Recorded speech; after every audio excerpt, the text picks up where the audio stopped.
ここからね、どれか見てください。これとオムライス。校内食堂いうのはな、JR の社員食堂があって。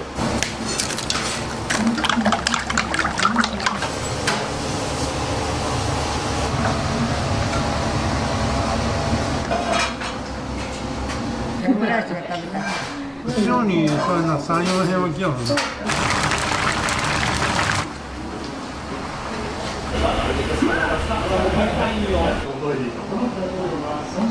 はいどうぞ。手作りっていうのがあります。ちょっとおすすめだと思います。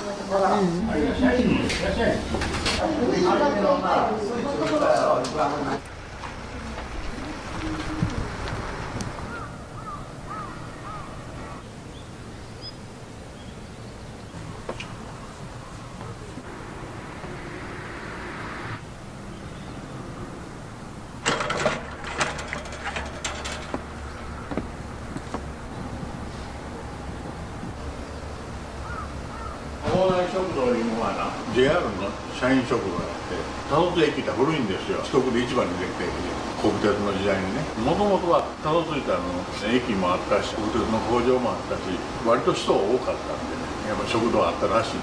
場所は駅の構内でいろいろ変わっとるらしいんだけどね。私に代わってはもう20年ぐらい前やった。建物が古いだけでなしに、多度津の駅の改装とかそんなんで、その建物が邪魔になるんで、取り壊さのしょうがなしになって、その時に僕はもう引退しようと思ったんやけど、なんか寒がりない。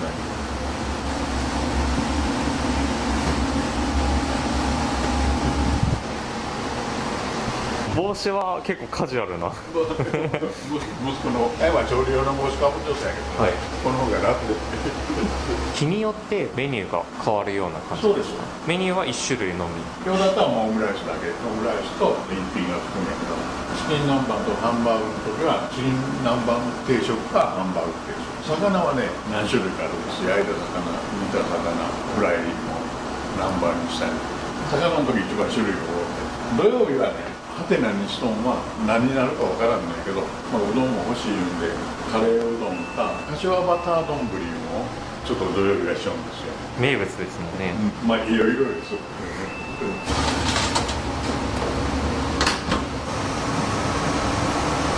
メインの料理は決まってて、おかずは自分で好きなのを一品選べるっていう。以前はね、ワンコインでちょっと500円。でそれを600円になって、今年の9月から700円。お米とかね、いろんなもんが値上がりして、値上げはもうしょうがない。あんまり値上げしてなかったんやけどね。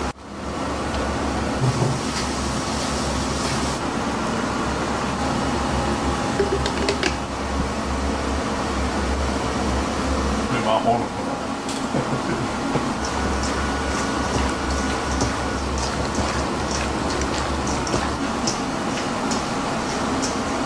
唐揚げの味付けしたこれは何ですか、この丸い。これもともと JR の社員食堂やったんで、 JR の中にあったつり革。実際に使われてた。そうそうそう、つり革とかね、いろんなのがあるんですよ、JR の時代のやつが。これも特急列車の帽子掛けた運転手さんの帽子とか。写真はね、鉄道カメラマンの人が持って貼ってくれてるんです。このフェリーなんだ。JR フェリーもやってた。そうそう、高松からね、この延長で。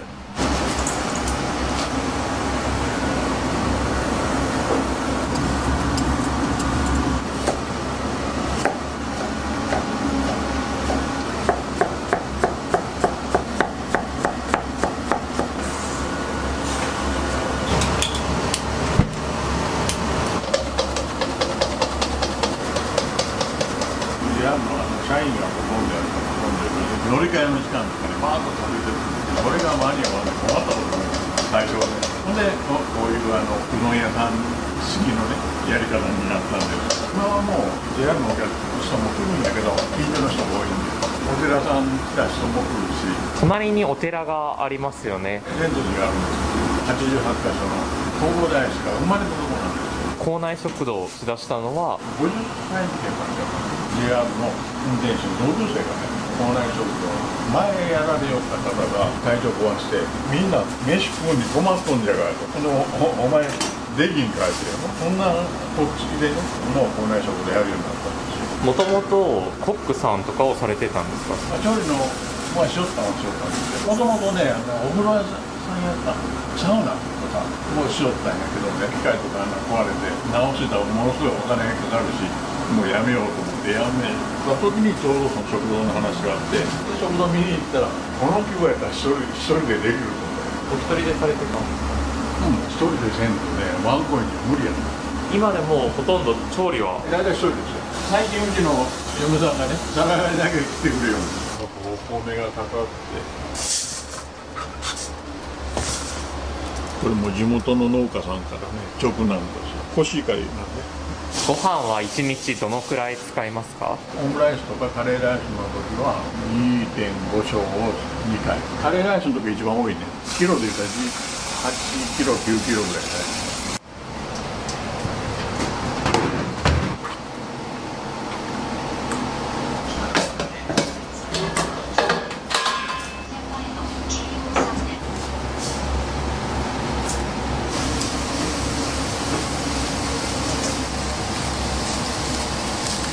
お父さんは今おいくつなんですか？85、俺より元気なの。お父さんは何年ぐらい働かれてるんですか？ 60年と一緒にいるのはどのくらいですか？もう10年越しやろ。もう全然もっと前。もう20年になって。もともとお父さんは何をされてたんですか？最初は製紙会社、大洋製紙、その後に料理の道に、洋食とか和食とかだと洋食の大衆食堂やな。今は1週間に1回お店に20回2回来てくれる。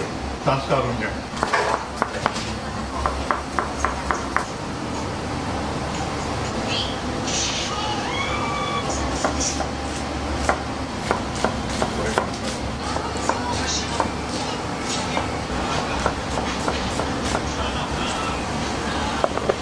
これは明日カレーに使うね。タコは上はもう2つで。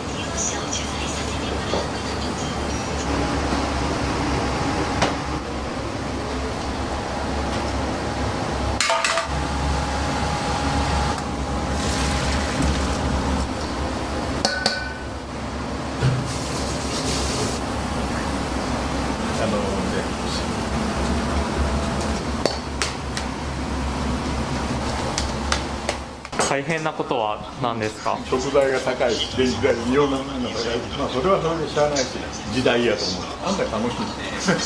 楽しみながらしよう。コロナの時もの、一般の人はもう断ったけど、職員だけはしてくれて、コロナの時も休んでない。職員だけ開けてくれて、じゃあそれ言われて、ずっとやるから。電車は動いてましたからね。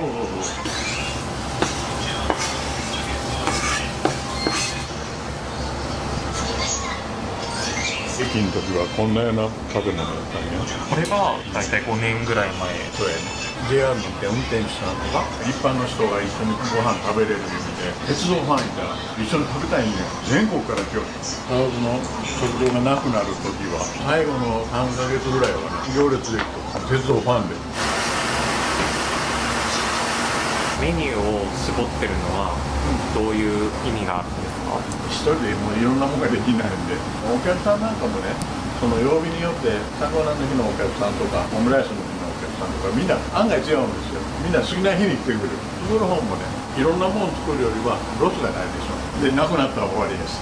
この値段でやるのはどうしてもね、ロス出したら損してしまうんで、人数はね50人とか60人しかできんの。もう一人偉い人、今でももう50人分ぐらいしか作るじゃない。なくなったらもうそれで終わり。なんでもっとしてくれんのってみんな言われる。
そこは流行りすぎとる。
中田さんはいつも朝何時ぐらいに起きるんですか5時前に30分ぐらい犬の散歩して、犬を起こすのに行こうって。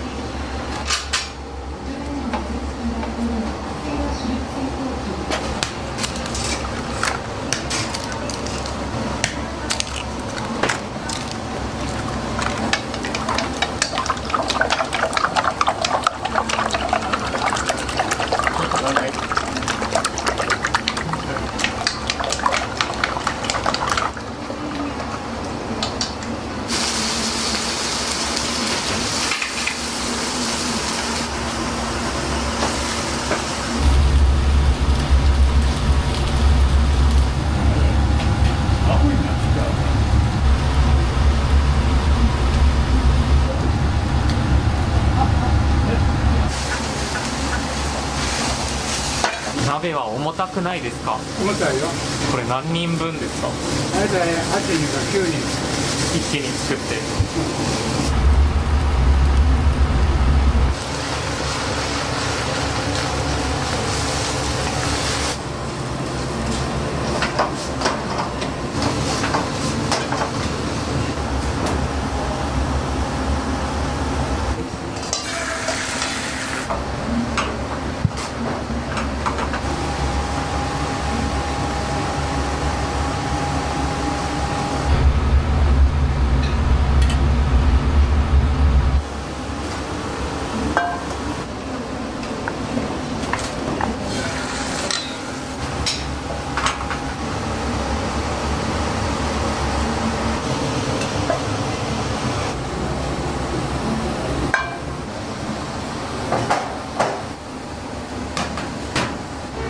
なかなかスピードで負ける。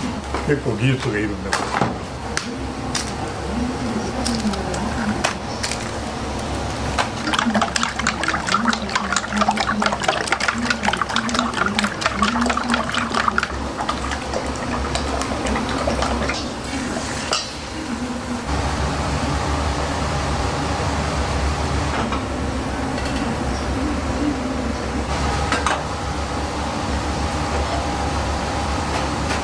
人生で野球しようかな。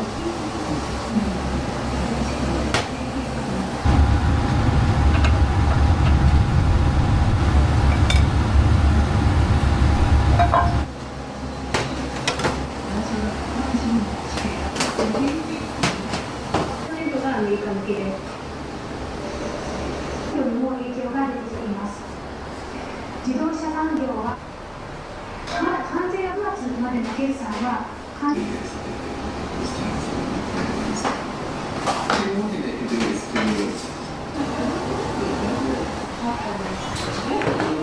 く感じそうです。あまり気温が上がっていません。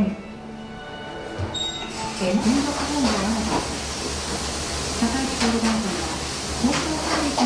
5%ほど減少するとも予想されています。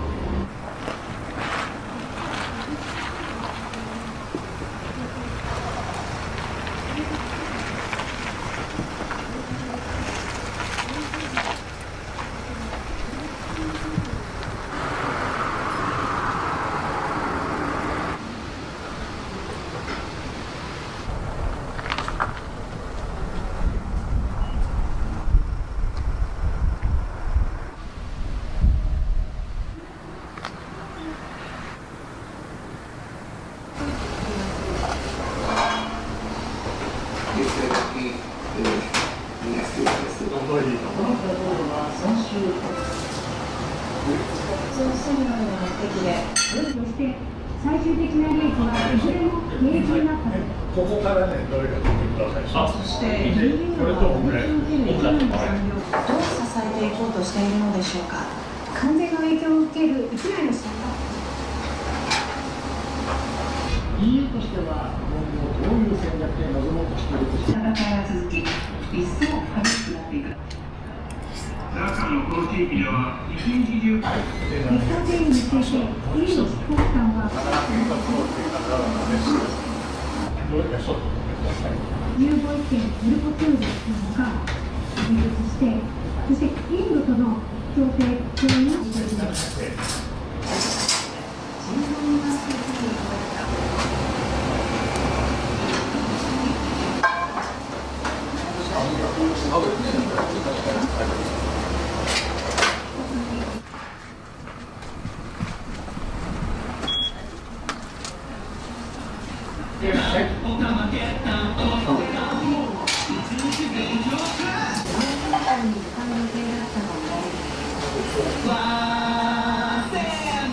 かくれんぼの達人。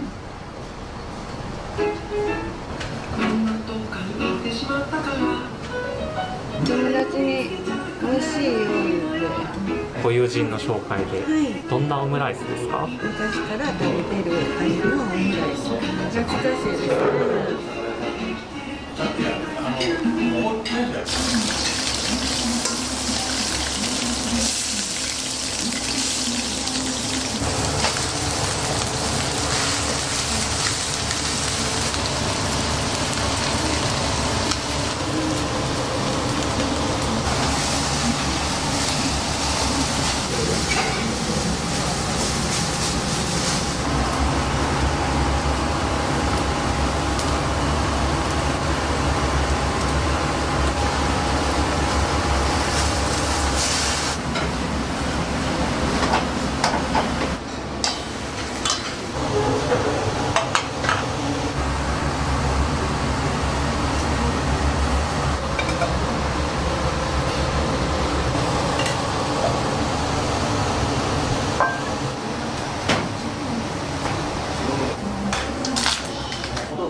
ユダヤ人の大量虐殺の発生からイスラエル寄りの姿勢で知られています。イスラエル軍による家宅襲撃を前回の予測から定点されました。アメリカの監視生後間もない赤ちゃんがかかると肺に触れましたが、大量軍はこうした重症化を予防するため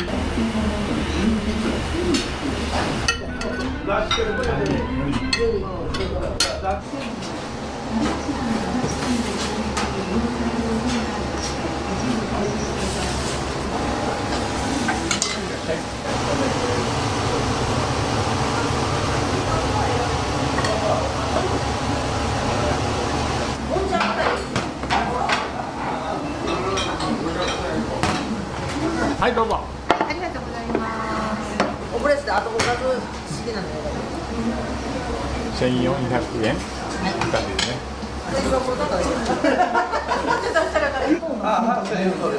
美味しいかも。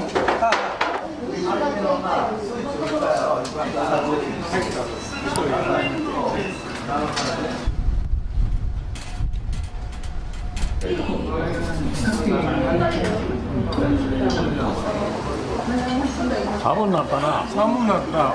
お天気がちょっと落ちてきたな。な、風が強いし。冬です。真冬。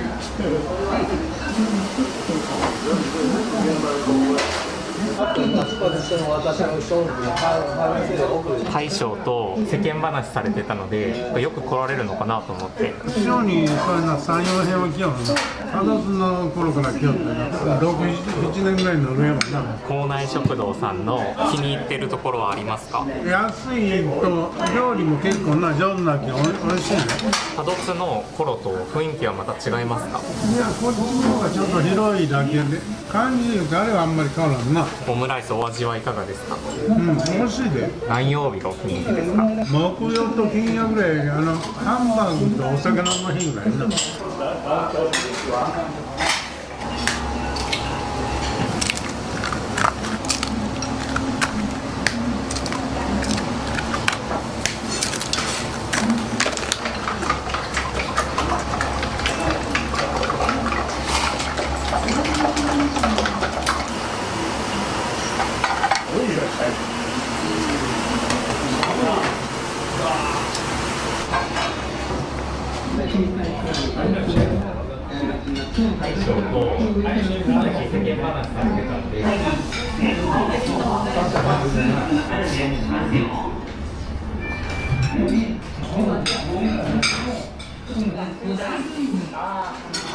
今日はどうしてお店に来られたんですか？いつも火曜日オムライスやからオムライスが食べたい。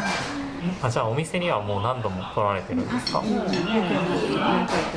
そ行ったらオムライス食べるね。じゃあもうここのオムライスがお気に入りで、今日のオムライスは美味しかったです。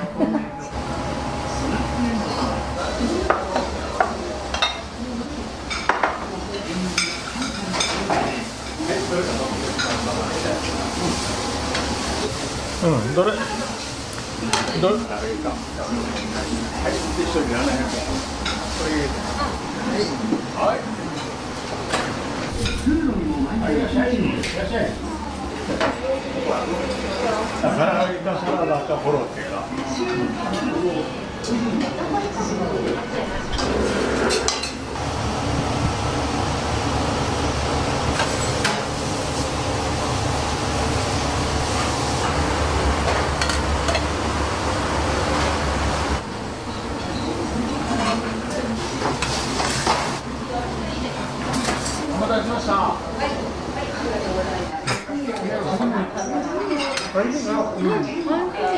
今日はどういう集まりで来られたんですか？観光ですか？お店は何度か来られたこと？初めてずいぶん前に新聞に載っててね、興味があったから今日はここへ来よう。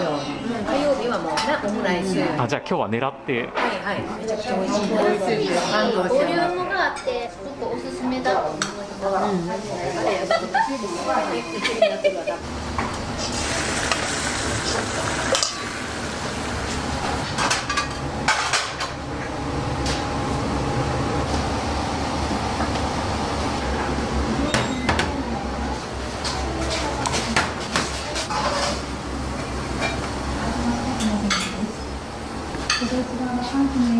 はい、いらっしゃい。どうしよう。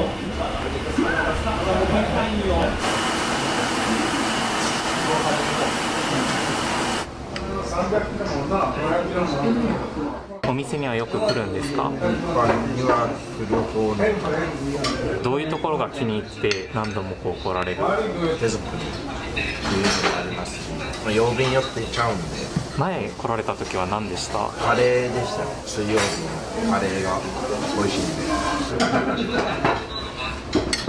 通りかかった人が車一頭を目撃しました。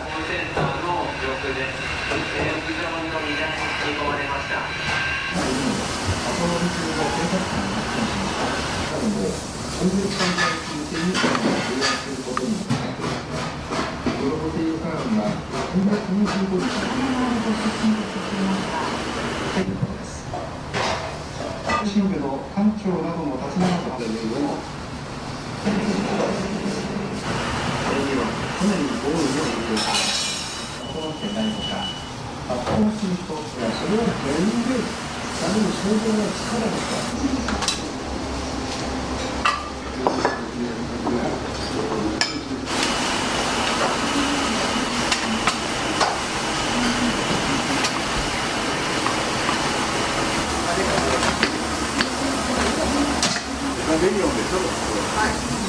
そう、それでそうです。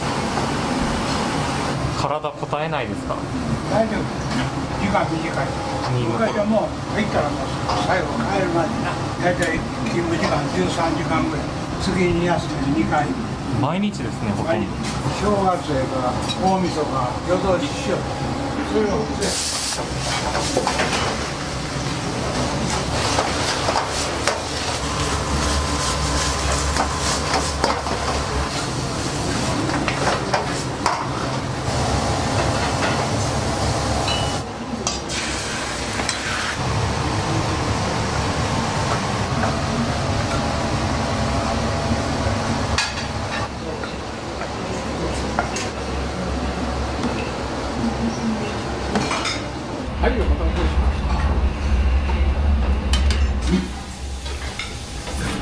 被害が相次いでいるとして、明日埋まったばかりだが、東広島市再生政策を進めるとの見方が広がり、猫の殺処分を減らそうと。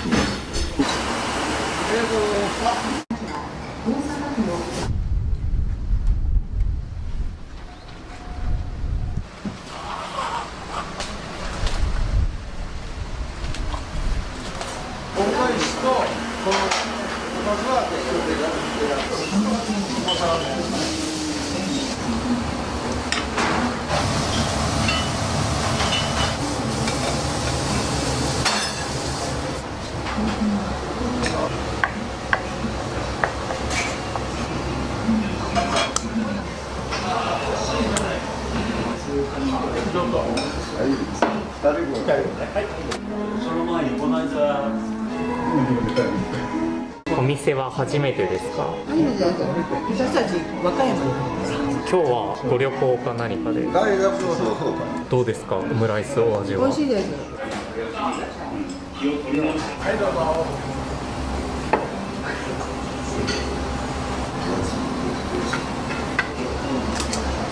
と待ってね。作ってますからちょっと。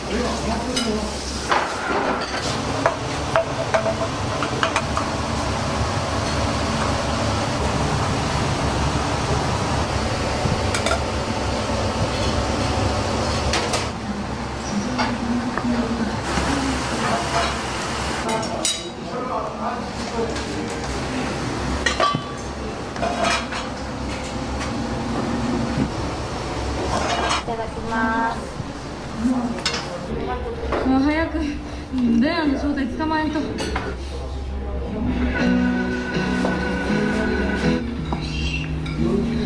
覚えます。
これも太郎津事務所って書いてある。練りたいその時間です。この時間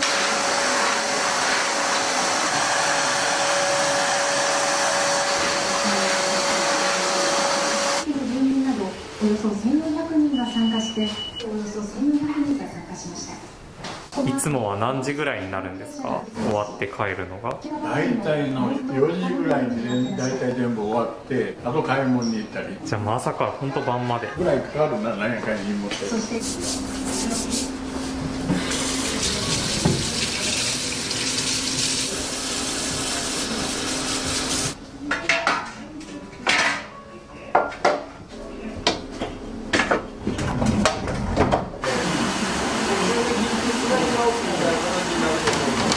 今お店をしてて楽しいですか？楽しい。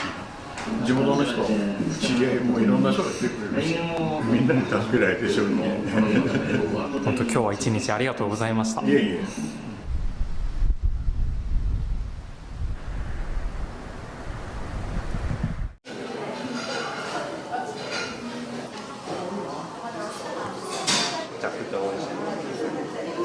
どうせやるんやったらここら辺で食べれんもんやろうってそこで教わった師匠とか作り方から素材から焼き方とか教えてもらってで今に至るという。いらっしゃいませ。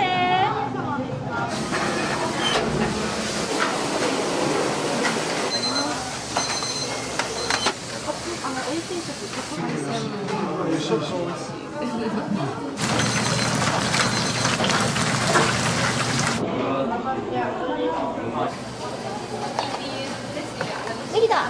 完成です。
どこの揚げとか分かったりしますか？これ松山揚げです。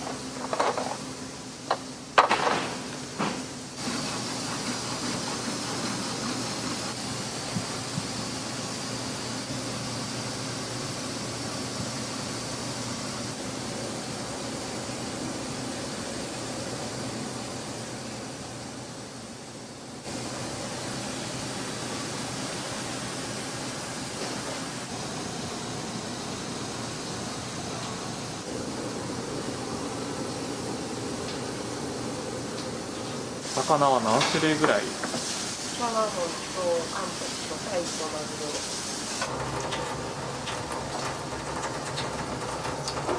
骨が残ってないか確認して大体骨が入ってるところが分かってるんでなんか撮影されてると緊張してるの。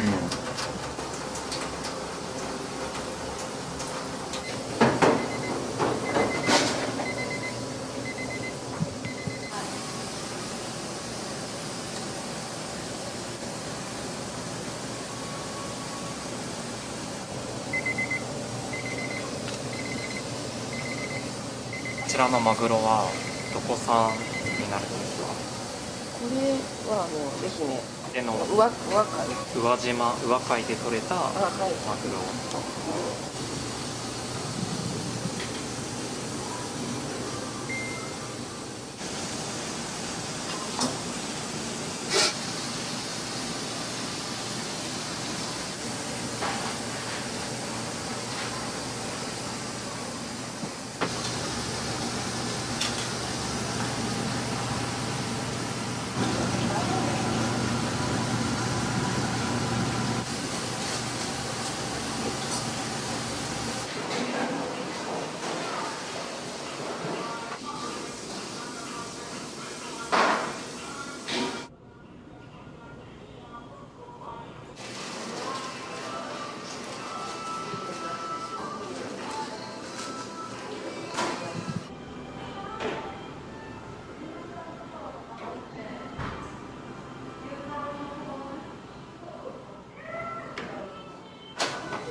エビフライ3入れてください。はい。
あれ6やったね。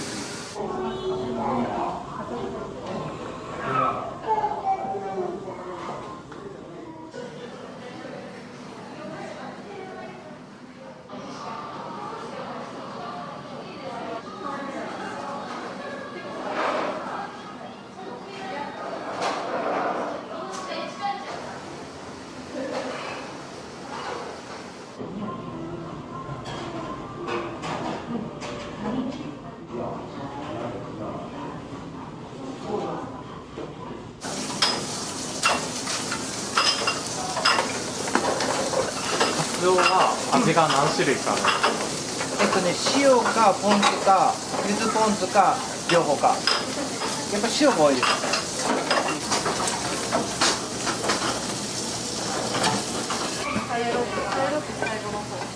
D はあれを持っていきます。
恵比寿丸っていうのは何になるんですか？ネギトロに、タイとサーモンとカンパチとマグロとイカが混ざっているものですね。季節によってこうネタとかは変わったり。カンパチが、入ったり入らなかったり、それがブリになったりとか以外は変わらない。ぶつ切りなんでかなり大きいですよね、一つ一つの具材が。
お味いかがですか？めちゃくちゃ美味しい。どうしてお店に来られたんですか？観光です。ちなみにどちらから？東京から。東京の寄港地でついてきました。どうですか、四国の魚は？最高。美味しいです。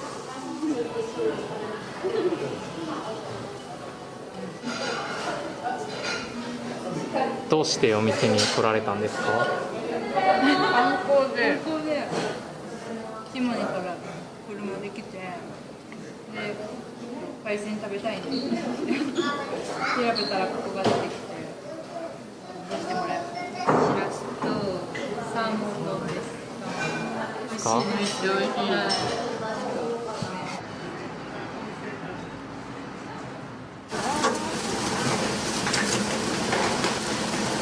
実際に高知で習われて。そうですそうです。どうせやるんやったらここら辺で食べれんもんやろってこれを教わった師匠とか作り方から素材から焼き方とか教えてもらってで今に至るというもともとこのカツオのわら焼きっていうのがメインで始めたお店だったんですね。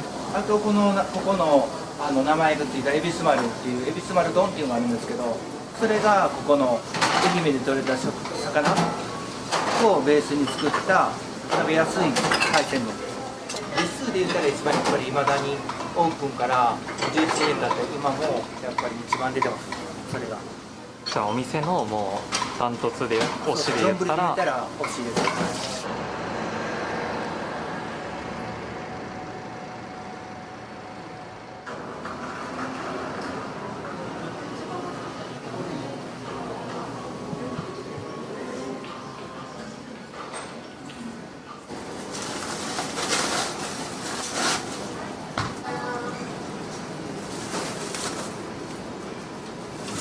毎回どこと焼くんですか？毎回焼きたてを提供する。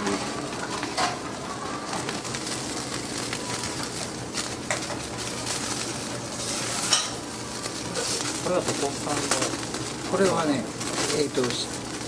静岡の焼津から来たのかな。とろかつおやったけん特に美味しいですよね。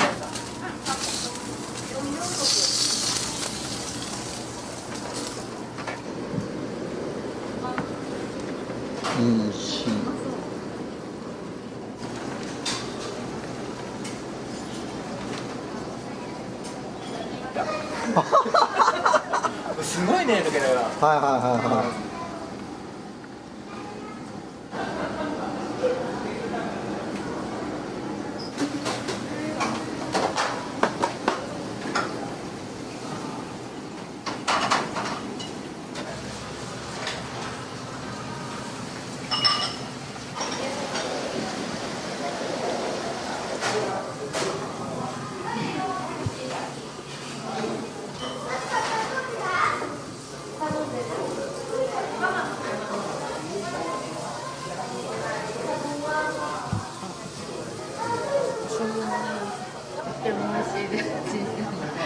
何年ぐらい通われてるんですか？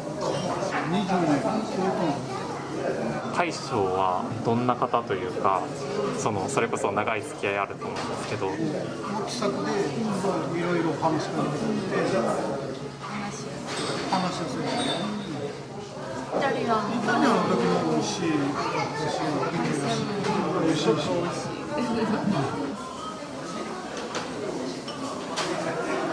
東京の方ではフランス料理やってました。そこからこっち地元に帰ってきて、このイタリア料理をやって11年前からこの海鮮丼屋さんっていうのを始めました。地元に根付きながら地元のいい食材をどうやって生かそうかみたいな形でやってます。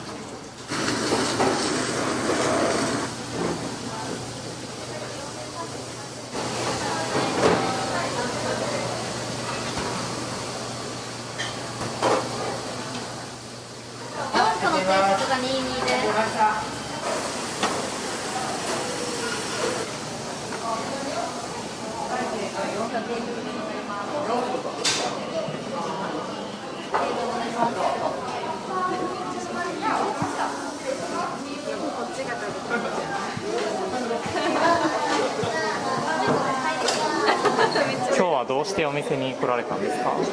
海鮮丼が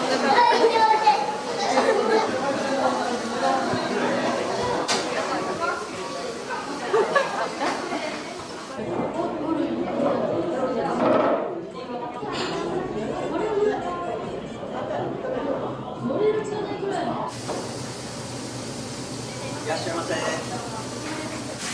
まさいです。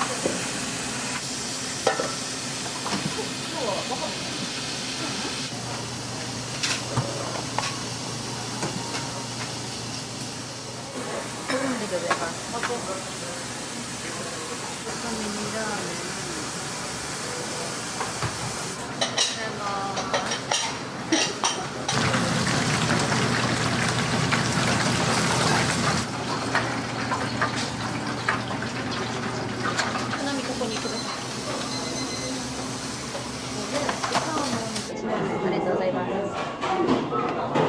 サーモンのお嬢でございます。味噌汁うまっ。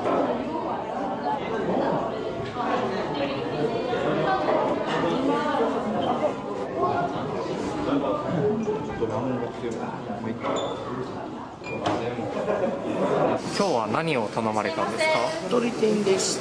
鶏天定食。私は結構鶏天を友達に美味しいでって言われて、で食べてから結構鳥系の方にハマってる感じ。私はこっちのタレの方が好きなんですけど、息子は中トロ方が好きで、味変できるとこもいいですよね。味もしっかり染み取るというか、下味もちゃんとされてるから食べやすいね。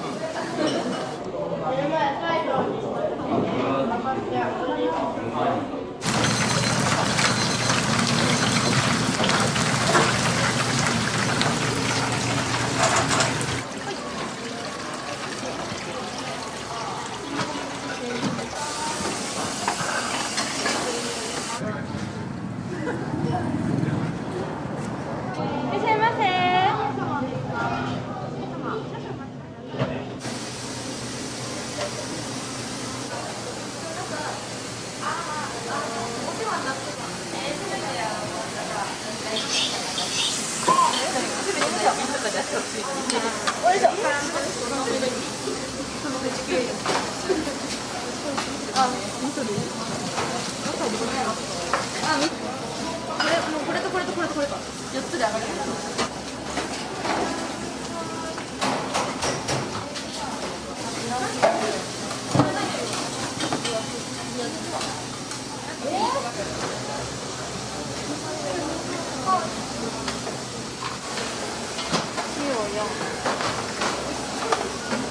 カルシオ両方お願いします。はい。Dセットです。2つです。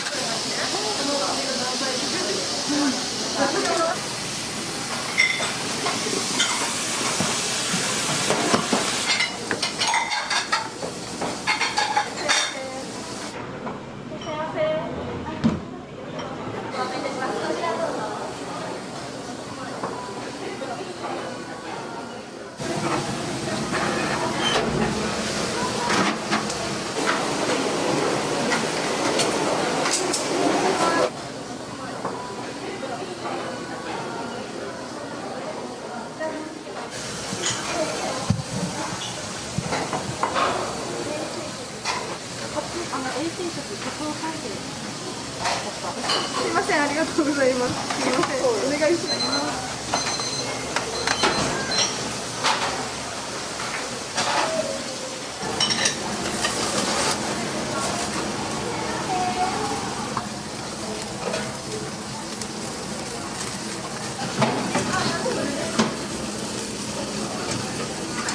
フライ定食、塩6。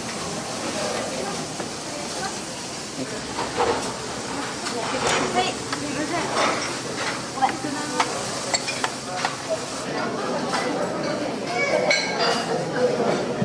ごめん。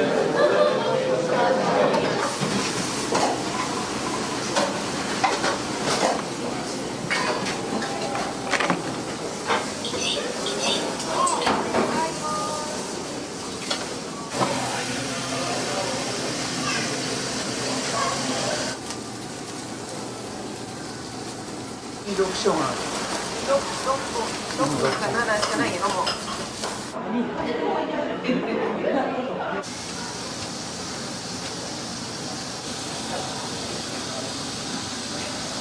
それいいけど、私も。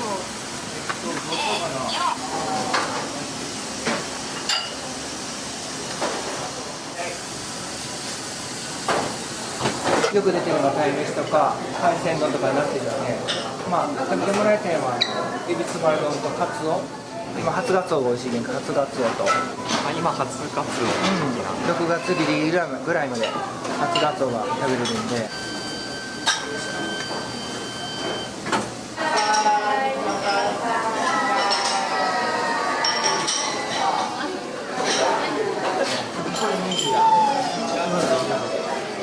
いや、これだけこんなもんでいいか。これがトロガツオですね。毎日届いてるトロガツオですね。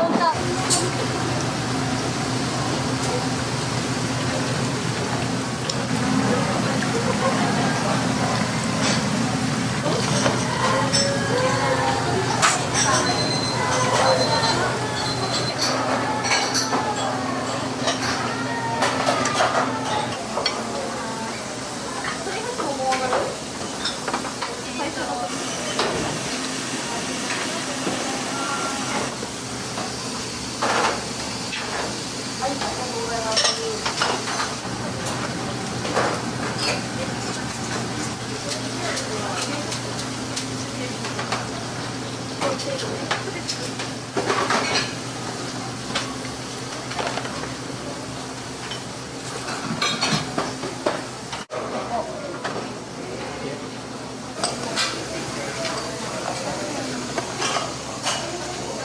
はい。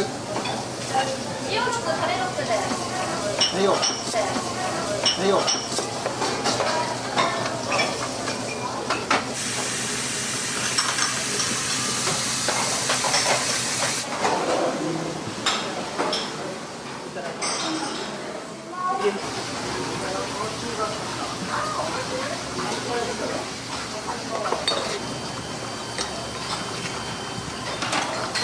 ありがとうございます。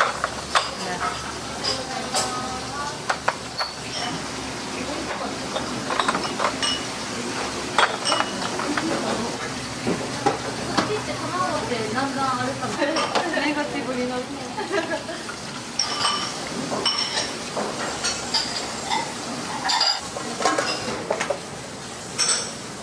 店長はどんな方ですか？優しい。優しくて、まあ、変なことばっかり言うけど、ちゃんと話を聞いてくれる。あ、人生経験が豊富。恋愛相談とか積極的に乗ってくる。やっぱり海鮮が美味しいんで、松山は。それでなんかそういう海鮮の何かが食べれるとこないかなと思って来ました。美味しいです。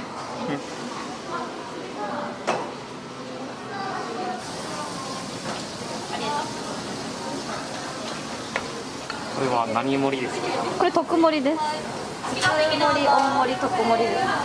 特盛りって何グラムぐらいあるんですか？400以上絶対入ってます。これいいになりそう。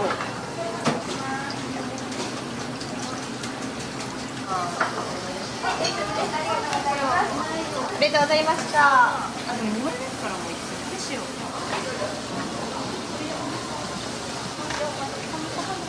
ありがとうございます。ラーメンね。はい、ありがとうございます。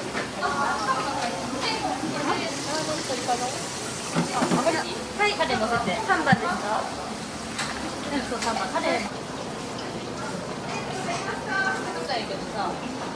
あ、違うとこでしょ。まだ行ってないな。小さかったら7枚でも。一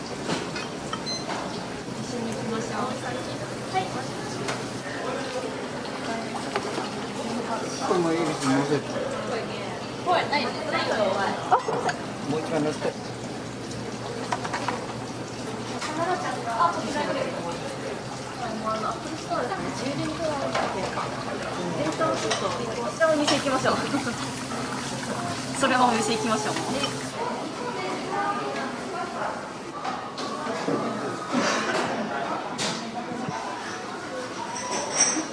エビとなる感覚が。これですね。でかい。美味しいですか？海鮮以外でもラーメンとかも結構食べられますか？美味しいです。最初は鯛出しにしとったんですけど、鯛出しだと好みが分かれるからで結局最終的に鶏ガラになります。あっさり系海鮮丼に合うようなラーメンになります。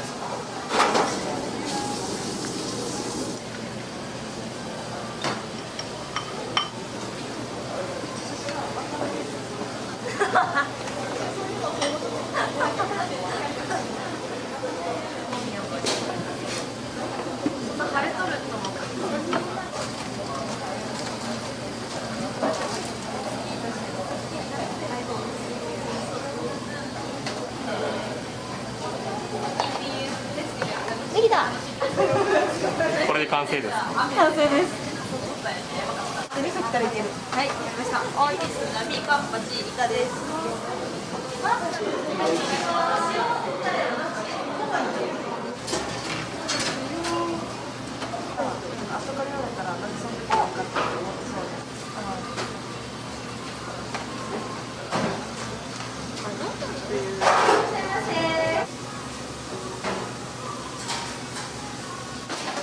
よろしくお願いします。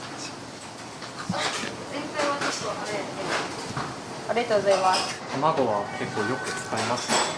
めちゃくちゃ使います。ここ丼には全部使ったりとかするし、丼には必ず卵がつくんですか？もうほとんど卵つけてて、本当にいっぱいでもう終わります。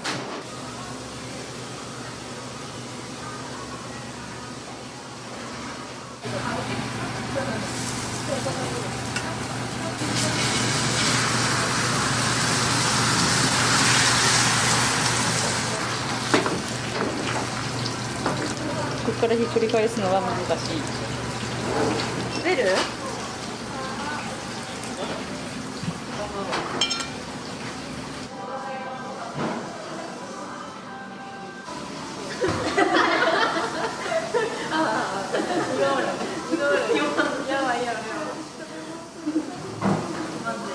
今日何を頼まれたんですか？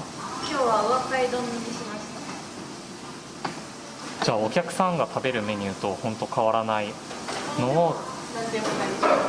店長が食べたいもの何って聞いてくれて、ありがたくいただいて帰ってる。働きやすいですか？そうですね。めちゃめちゃ働きやすい。大変やけど頑張りがいがある。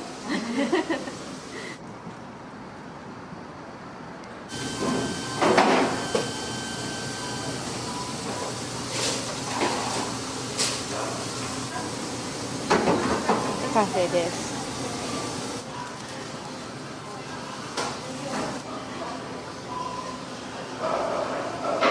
失礼します。お待たせしました。海鮮丼です。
ちゃんとした出してあまり濃い味にしない。ちょっとでいいわけやから。美味しそう。これ見てくださいよ。こんなに出てくる頃。何でもあるんかい。マンゴーはね、肝が大事なのよ。人間もハートが大事やろ。肝っ玉母ちゃんみたいな感じだね。これお魚美味しいですね。新鮮なんで。そうそう。ありがとう。はい、どうぞ。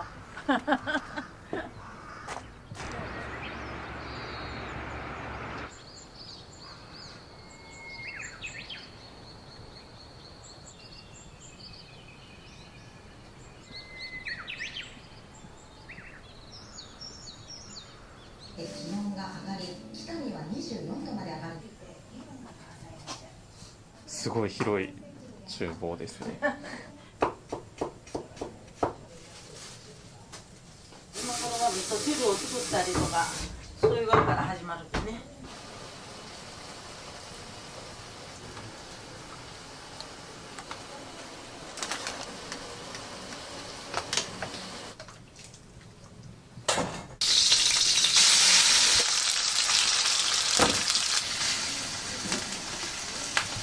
これはカシワを焼き目をつけて煮物するときにこう使うの。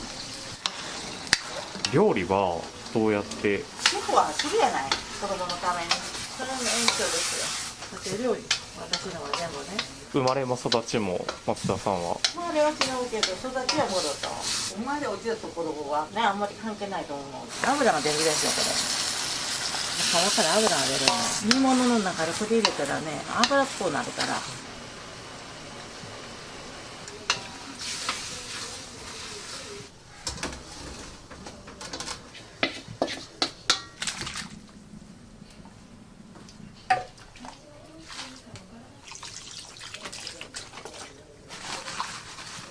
こんな感じで。煮物にオイスターソースを入れるんですか？入れましょう。隠し味やけどね。私流です。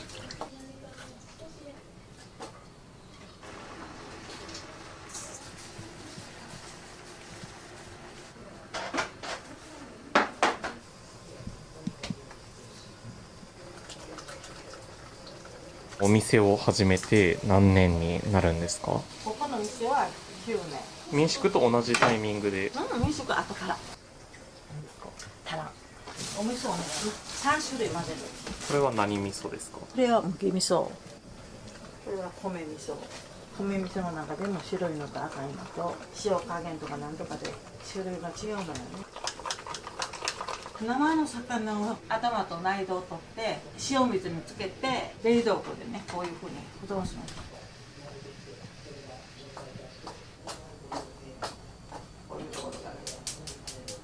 松田さんの一日は朝お店に来て朝の営業が始まって営業でもね今朝はね常連さんのモーニング一元のお客さんもおるけどこの辺お店がないので泊まりのお客さんの食事と常連さんのモーニングとぐらいでお昼がメインだからね。だからこれはお昼の定食の準備をしもって朝も大丈夫みたいな感じ。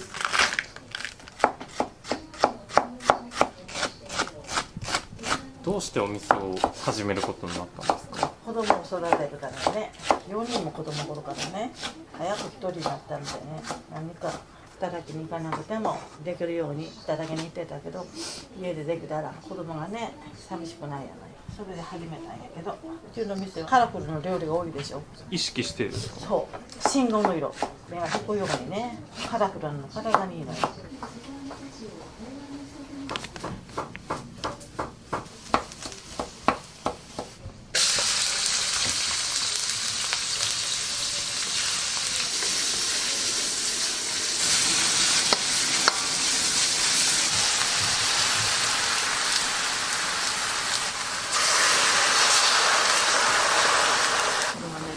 入れてね、蒸してるところ、おナスから水分が出てね。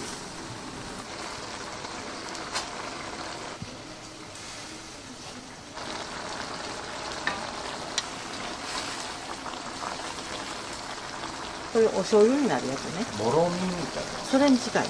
これがね、お味噌に合うのよ。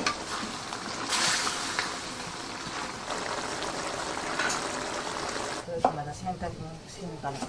一回ご自宅に来るんですか？ここで寝泊まりしてる。自宅はあるけどね、往復の時間もったいない。やっぱり安く定食を出そうと思ったら、人件費を減らして自分が動くしかないのね。どうしてそこまで？好きやから。作るのは嫌いじゃないよ。それからね、そう。椎茸ですか？かなり肉厚ですね。ええやろこれ。腹筋でしたらね、腹筋洗わないかんやろ。これやったらね、一回ずつ捨てれるやない。レシピってないの私も。レシピ頭の中だから。これに何をトッピングしようかなというところでね。カツオですか？そうやね。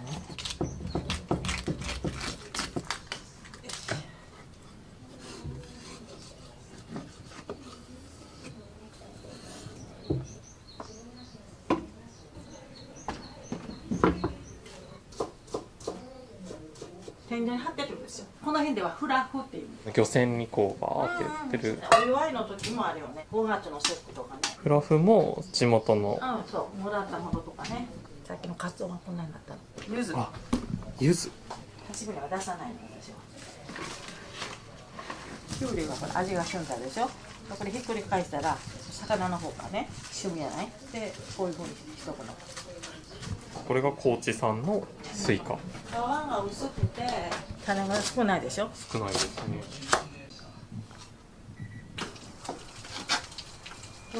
どうして民宿をすることになったんですか？この辺ね、旅館とかホテルが潰れてないでしょ。泊まるところがないので、泊まったらお風呂はいるよね。そういうことで、このトレーラーハウスをここでも泊まらすようにして。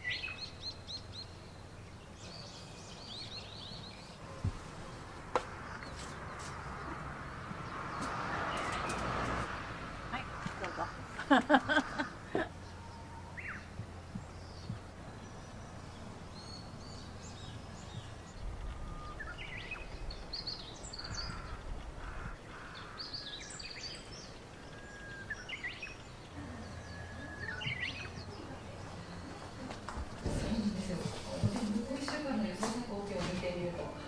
袖あるいは羽織るものがつくと良さそうです。では3時間間ごとの天気、名古屋から週間予報、名古屋からです。ここから金沢は晴れるでしょう。競馬組合によりますと、一旦ちょっとこう心休まる。味を絞って最後は丸ごと入れちゃいます。これが美味しいの、地鶏の卵、放し飼いの卵なのよ。この鳥が食べてるもんがすごいよ。魚、お野菜全般、ご飯、果物。色がちょっと米ってほら白いでしょ。だからちょっと白っぽなるんですね。鹿児島のね塩油だ。これがね合うの。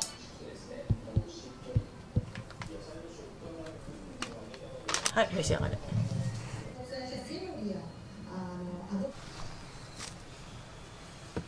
どっから友達来るのよ。これにタレが今日入るので、タレもちょっと。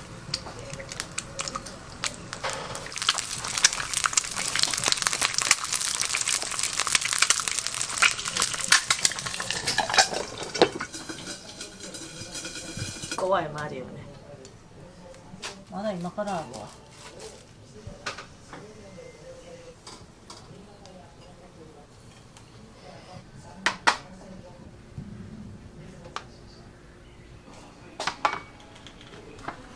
火曜置いとったけよ。話し飼いの卵や。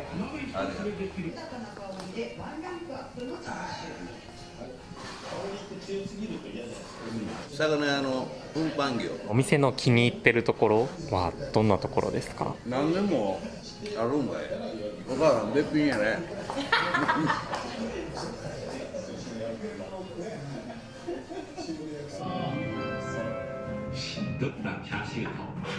はい、ありがとう。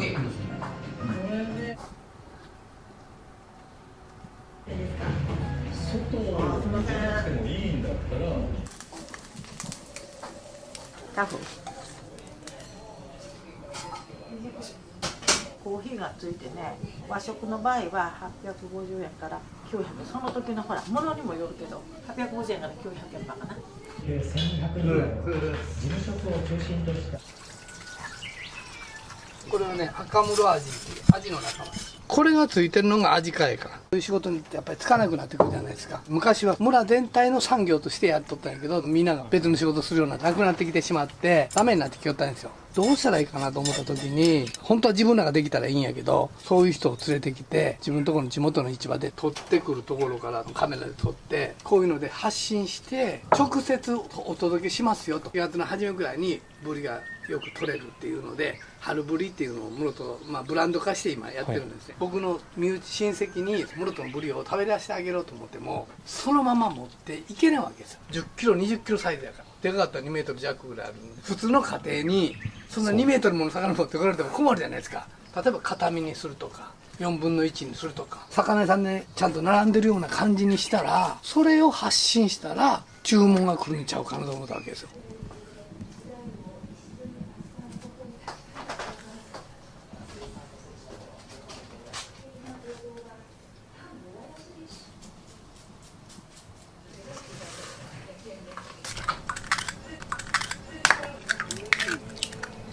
お願いします。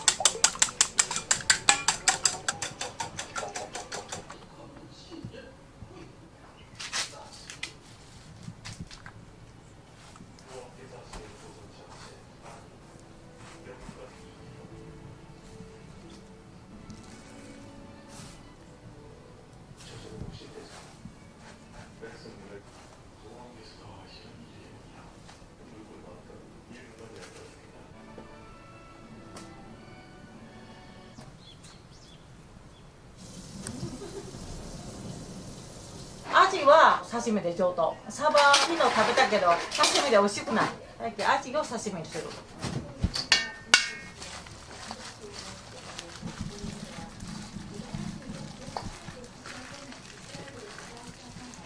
マンボウですか？マンボウ、これ60キロ。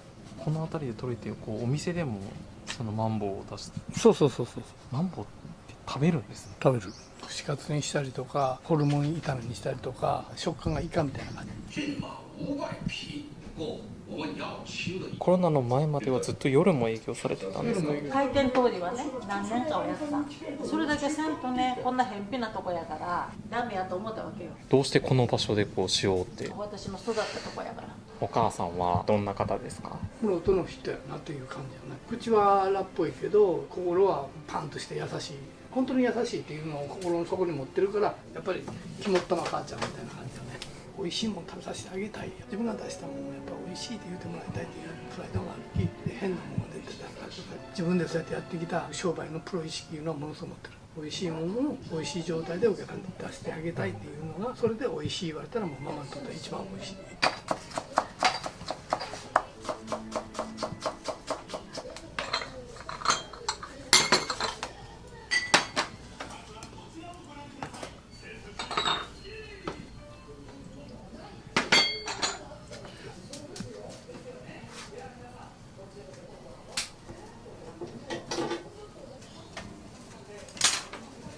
高松の店のお客さんが今でもここへでも来るんですよ。高知県の室戸の外れでも高松から来るんですよ。ママに会いたくて、ママと一緒にお酒を飲みたくて、ママと話がしたくて、年に3回か4回来るんやから、室戸まで泊まり込みでママの料理が食べたいで来るんや。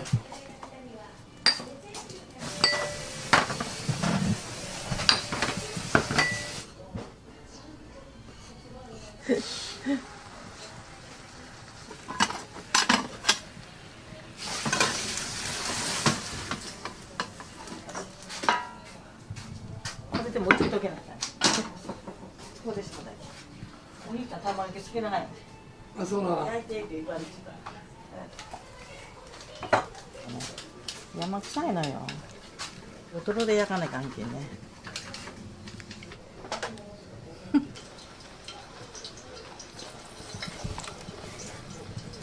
青いもも一番あと。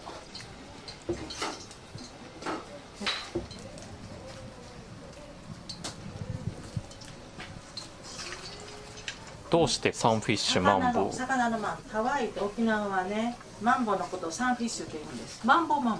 外人さんのおひなさん多いでしょ。呼べなかったらいかんので、サンフィッシュで日本人用にマンボウ。どうしてマンボウなんですか？マンボウはね、肝が大事なのよ。人間もハートが大事やろ。マンボウって大きいよね。私も大きいでしょ。だからマンボウ。でマンボウのね、料理が好きやったの。ごめんよ、もう。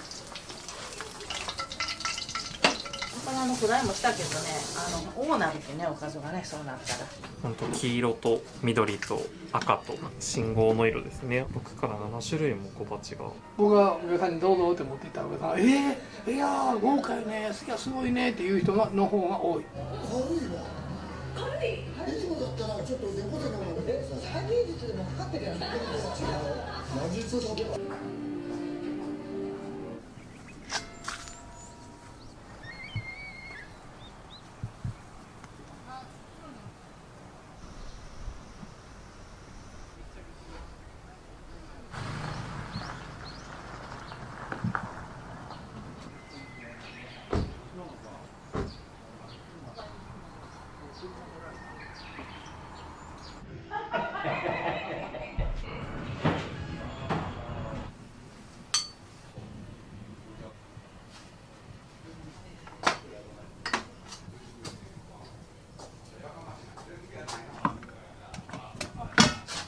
ないのこっち？扇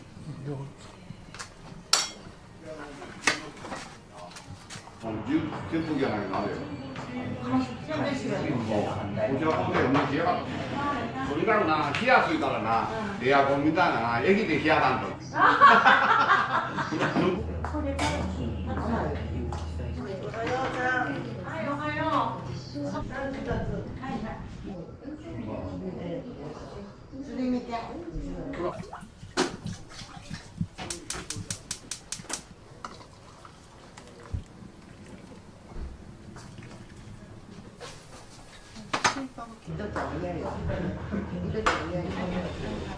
どうぞ。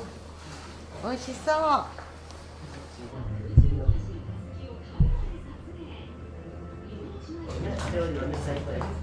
ここに。す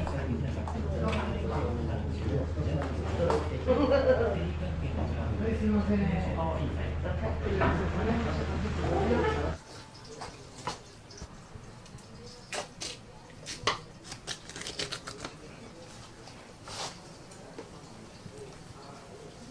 当よりちょっとだけその人に口に合うたら美味しいと言ってもらえるわけだから、そこのところの微妙な美味しく作れたら何もでもできる、もん作ったらええけど、それじゃないのよね。手が届く価格で美味しいもの。そう基礎をねちゃんとしとかんとね、化学調味料ばっかりね使ってたら一口目は美味しいと思うんやけど、なんか違和感があるの、薬臭いとかね、そういう意味でもねちゃんとした出してあまり濃い味にしない、ちょっとでええわけやから、そういう人は食べれんやない。あちこち美味しいところもあったんやけど、うどんはね難しいの、出汁で決まる。香川県は努力してるのね、いりこなんかもね手で裂いて骨を取って内臓を取ってそれをから入れして、それから出汁を取るわけ。手間暇かかってる。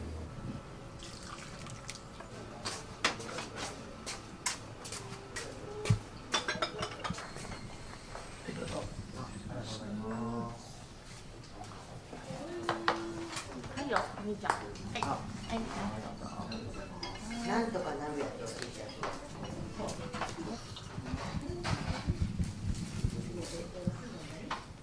今日はどうしてお店に来られたんですか？出張です。何度かお店のどういうところが気に入って出張のたびに来られるとか、1100円でこれぐらい食べれる。お店の雰囲気なんかはどうですか？いいと思います。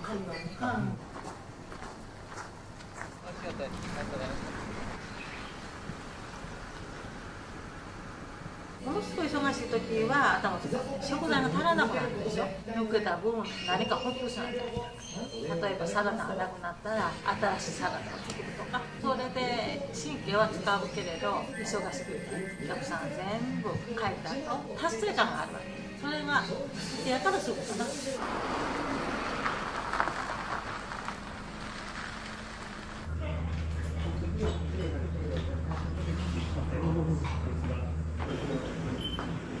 奥の方へ行ってください。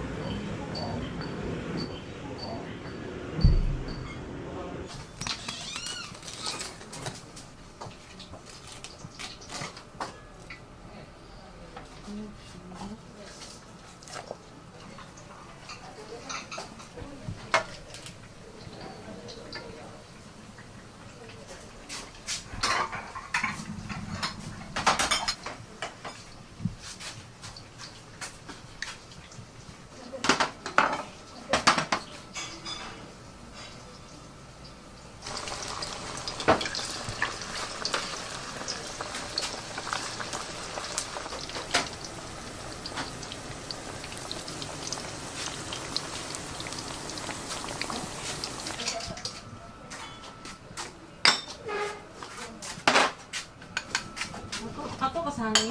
3人。多いとそうなんや。分かんなくなります。そう、いつも作っとけんの、どこでも。こんなといっぱい作ってみたい。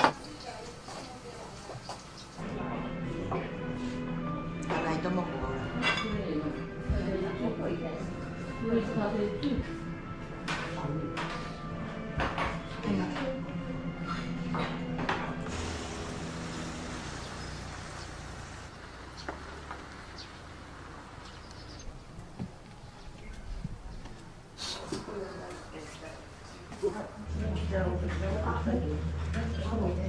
かったね。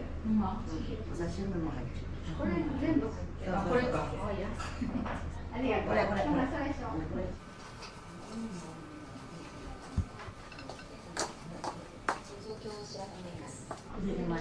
よう多いけど。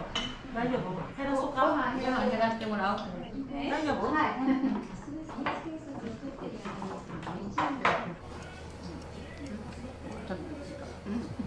今日はどうしてお店に来られたんですか？私大阪から来たので帰省実家に何回か、私はお味はいかがですか？やっぱりお魚ね美味しいですね、新鮮な。私のあれですね。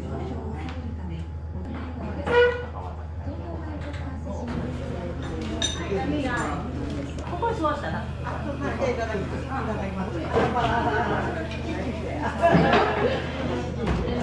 出したわけでついちょかない関係ね。だからスイカもほらそうま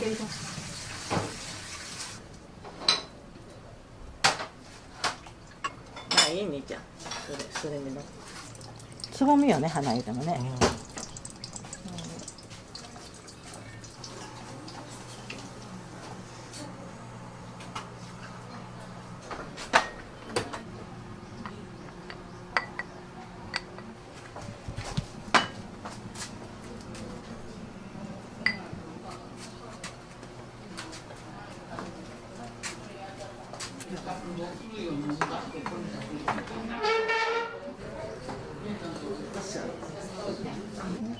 こんな感じで地域の方同士のつながりとかもあるんですか？もう地域の人だけどここで知り合う。ほとんどこの通りに食べることがないからね。お店の気に入ってるところ、これ見てくださいよ。こんなに出てくる頃多分ねないと思う。味はどうですか？美味しいです。魚も多分定置網ものやからなと思う。宮がないや。滝の浜そうそう。2月の。ここを立ち上げた時はね、お客さんが1日3人とか4人やったのよ。こういう偏僻なところやから、室戸岬からこの道をね、旧道を通ったらこの店分かる。わざわざここまで来ることがないわけ。だから立地条件もあるわけ。室戸岬通る人少なくなる。お客さんが気に入ったら山の中でもどこでも偏僻でも行くじゃないですか。自分の登録次第で何とか鍋やろうと思うだから、私は室戸で育った人やから、室戸の人は私は珍しくないわけよね。でも県外からの人は私は珍しいわけね。でも県外の人が頻繁に来てくれたりしたら、地元の人はなんでそこ客が入る前やろ、行ってみようかになるやろ。だから県外の人が来てくれる店を作る。は何かと言ったら、安い、早い、美味しい、バランスの取れた定食と思うわけ。それには室戸の食材、魚、山菜、野菜、フルーツ、そういうものを季節にこう入れて、お客さんがね、これで1100円ですかって言ったら、県外の人からしたら安いわけ。地元の人から見たら高いかもから。いつも食べれるもんだからね。それで突っ走ってきての今年の12月で9年からなんとかなりました。地元の方ですか？大阪です。 DMV に乗りたかったんで徳島で一泊して、今日は室戸岬で一泊して。料理のお味いかがでした？美味しかったです。味付けも美味しかったし、海の近くの、ね、お店だからお刺身も美味しかったし、室内のね装飾もいろいろ飾り付けが雰囲気が良かった。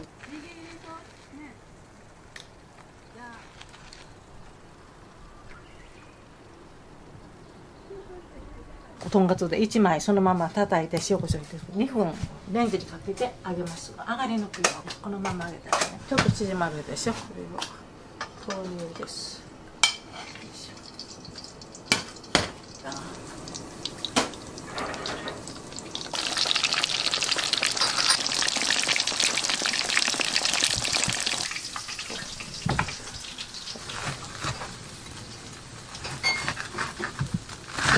よそのことしたらいかんのよ。揚げ物はね、苦いからね。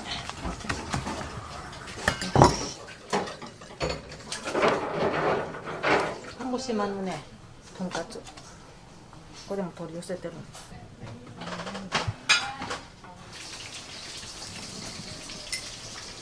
の。ね、入れてあるようなのを全部入れときますわ。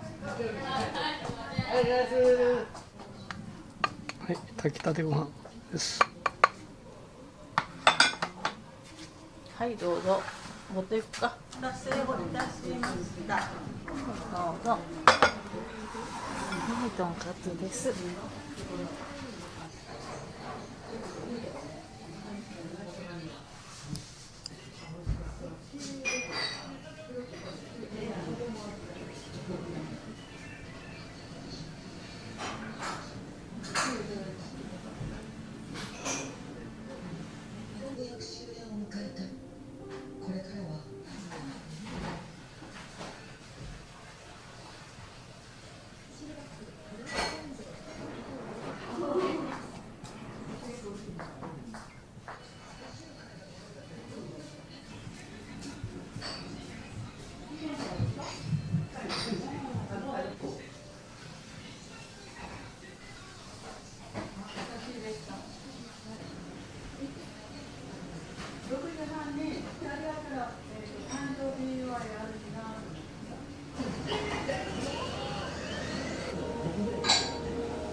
あと何年できるかしら分からんけど、体力の続く限り。まあ70ね、6、7ぐらいできたらいいかなと思ってるけど、体のことは分からんね。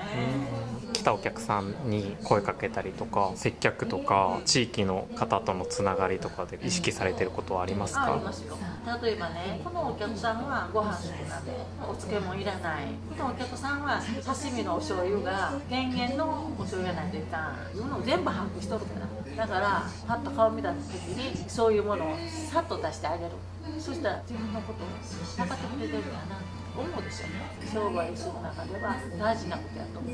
今来てる常連さんの好みは大体普通のお店やったら嫌なもん残してくるじゃない。鶏肉が嫌いな人は鶏肉をのけてあげる。今日ものけてあげて、鶏肉好きな人は多いめにのけてあげることが臨機応変やね。で私は田舎のお店やからそれをなるべくしてあげようと。じゃあ一人一人に合ったできることなんだ。で野菜が不足するから野菜を多いめに、特に独身の人とかはね取らせてあげたいなと。自分自身にはそういうおかずは作らないのよね。でもお客さんにはしてあげないかなと思うんです。お客さんからお金をいただいてそれで生活してるんやから来てくれんかったらね成り立たんしょうでしょ。感謝の気持ちを忘れたらいかんなと思う。今日はありがたいことにね、久しぶりにいつものメンバーに来てくれるんです。やっぱそういうのが嬉しいですか？そうですね。あ、今日も便利そうやった。今日なんかしんどそうやなとか分かるからね。今日はありがとうございました。はいはい。